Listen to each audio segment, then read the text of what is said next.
सेहत टाइम्स के YouTube channel में आप सभी का स्वागत है।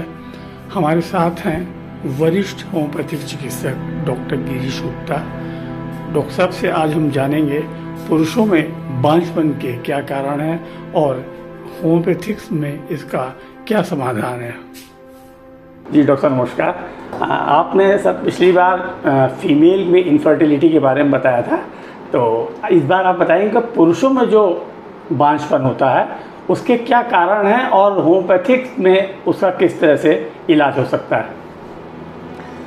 नमस्कार। देखिए, फीमेल इनफर्टिलिटी के बारे में मैंने आपको विस्तार से बता दिया था। मेल इनफर्टिलिटी यानी पुरुषों में बांझपन का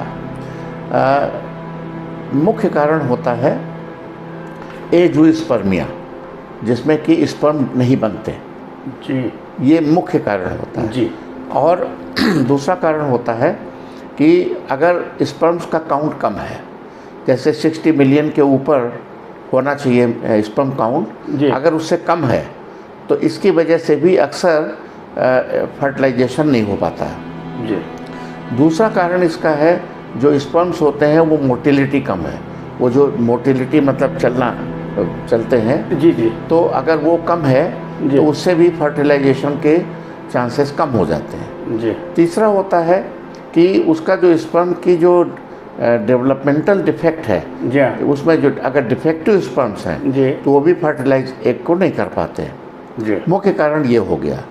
दूसरा है कि अगर कोई कंजेनिटल डिफेक्ट है उसके, जैसे हम लोग वेरिसेस कहते हैं, टेस्टिकल में वेरिसेस हो जाते हैं, उनमें खून की नलियों के गुच्छे होते हैं, उसकी वजह से प्रेशर पड़ता है और स्पर्म का फॉर्मेशन अफेक्टेड हो जाता है, उसकी वजह से भी हो सकता है जी। और अगर स्पर्म फॉर्म हो रहे हैं और उनका पैसेज रास्ता कहीं ब्लॉक हो रहा है उसमें भी इनफर्टिलिटी हो जाती है। तो इसमें से कुछ चीज़ें तो हैं जिनमें कि सर्जरी मात्र, अगर रास्ता ब्लॉक हो रहा है, वेरिसेस हो रहे हैं, तो इसको तो सिर्फ सर्जिकल ट्रीटमेंट से ही ठीक किया जा सकता है जी।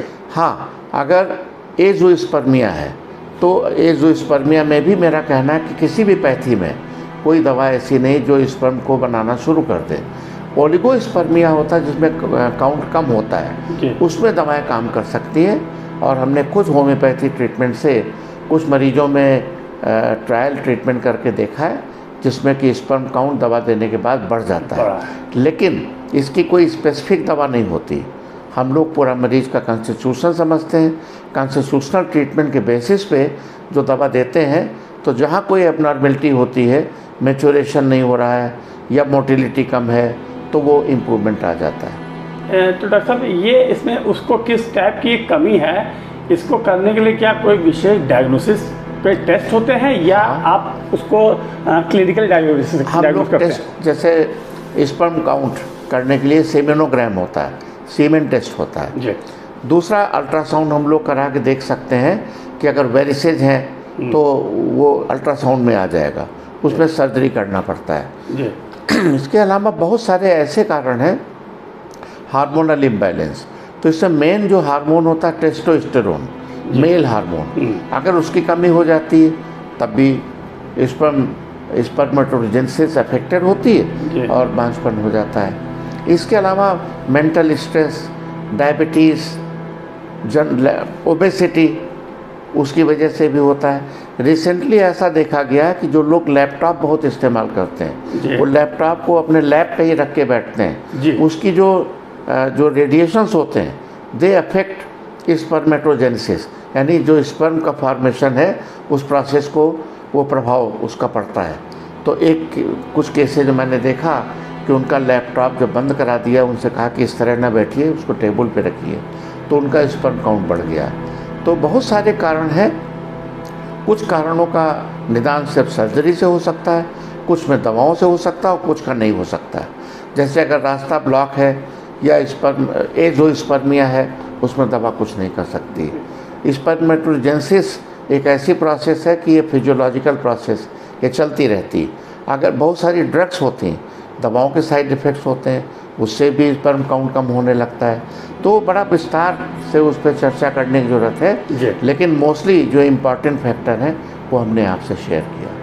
ठीक है, तो ओवरऑल एक अगर मैसेज आप देना चाहें कि ऐसा किसी को दिक्कत हो, हाँ। तो उसको सर्वप्रथम कहाँ पे किससे मिलना चाहिए और कैसे उसको जानना चाहिए? देखिए, यहाँ पीजीआई में एंड्रोलॉजी डिपार्टमेंट एक खुला था, जिसमें कि मेल सेक्सुअल प्रॉब्लम को लेकर के वो लोग ट्रीट करते हैं।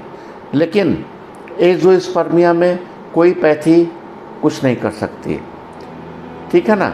अगर स्पर्म बनते ही नहीं तो उसमें कुछ नहीं हो सकता है।